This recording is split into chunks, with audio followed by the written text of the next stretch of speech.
I'm assuming that's why you came downstairs. It's been quite a process where with Centennial Commission we spent 9 months. And where's Edwin? Oh, he's back there. Edwin was a major collaborator. This figure here of the PTSD soldier was one of Edwin's ideas.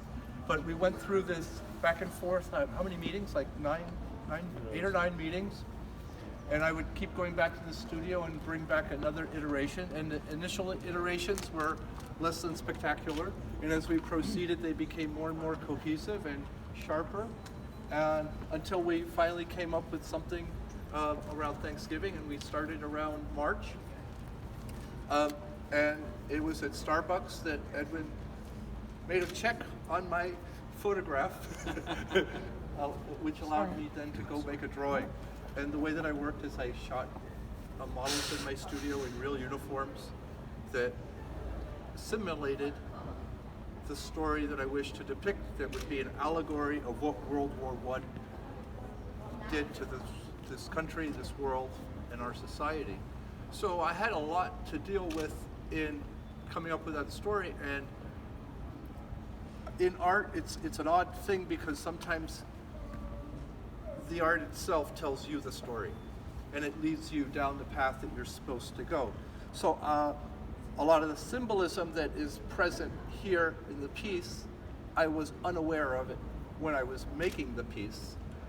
And I always find that fascinating because I'm in this lifelong educational experience of learning more about how to tell a story with figures, which is a visual narrative, and that's why this is critical.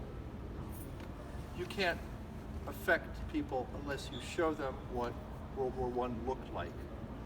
Otherwise, it's an exercise in cerebral thought. So this is an exercise in more heart-centered or visceral thought.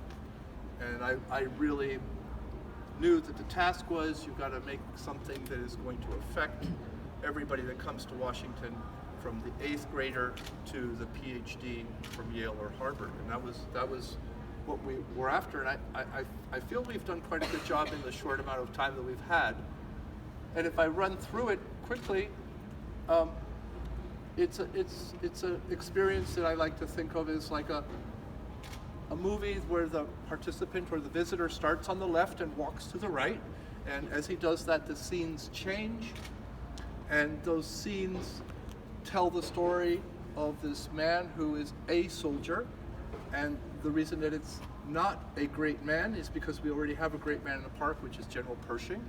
So the soldier here is representative of all those troops that left for foreign shores, probably never,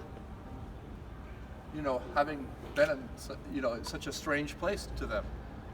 And my wife, then being a novelist, also told me that I was doing the classic Joseph Campbell's Hero's Journey, which I did not know, which is a story that's told in every culture, every part of the world, throughout time. So it's a universal story, and I ended up, after the drawing, I ended up in New Zealand to make this sculpture over a 6-7 month period, and this Chinese delegate came into the studio where I was working, and his translator told me that the X that was in the middle was the universal symbol for transformation and change. And I didn't know that either. So this is the way the piece went. I think it really tells a multifaceted, many-layered story of what World War I meant. So if I take you through the scenes, it's divided into a beginning, a middle, and an end. And that was where I started back in 2016 with Joe Weishar said, will you give me 3 reliefs, beginning, middle, and end? And then we joined the 3 reliefs as we talked with Centennial Commission. And so I don't know if we'll have these lines in the final. I've thought about that, or I don't know if it'll be joined or not, but the lines dictate the sections, and The first scene is the father being handed the helmet by his young daughter, who will be smaller in the final relief. His wife stands behind him. And then the next scene is more about the wife and the husband, and the separation, and the drapery on the arms acts almost as if a knot is being broken, and there's an equidistant between the wife, the father, and the comrade. So he's being pulled between the brotherhood and the family. And then there's this momentum that builds. So kinetically, the scenes have different rates of speed to tell the story thematically. The next scene is the gathering of arms, and then you have the Atlantic Ocean here. So the woman represents America and the reluctance of the United States to get involved in this war. This is the Atlantic Ocean, and then you have the most kinetic, energetic part of the relief, which starts high and drives you down into the ground. This figure represents Dan Daly, the famous Marine that gave the battle cry at Belleau Woods. And from this point here, you have a Pietà scene, and the next section is the cost of war. From this bottom point, there's a diagonal that rides all the way up to the high point on the relief, which is the flag. And as you travel from this cost of war to this return to normalcy, the father reappears. And what we're thinking about doing is the father will be the only figure here without a helmet, so he will be easily identifiable. So I'm thinking perhaps this might become the father as well. And then here, transformed, exiting this fray, trying to make sense of what he's been through. And again, it's three stories. It's Joseph Campbell's mythological story, it's the allegory of the United States, and it's the story of family and father. That's him. So I wanted to make somebody who is very human, and he's the only figure that looks out directly at you. Everything else is moving towards the future.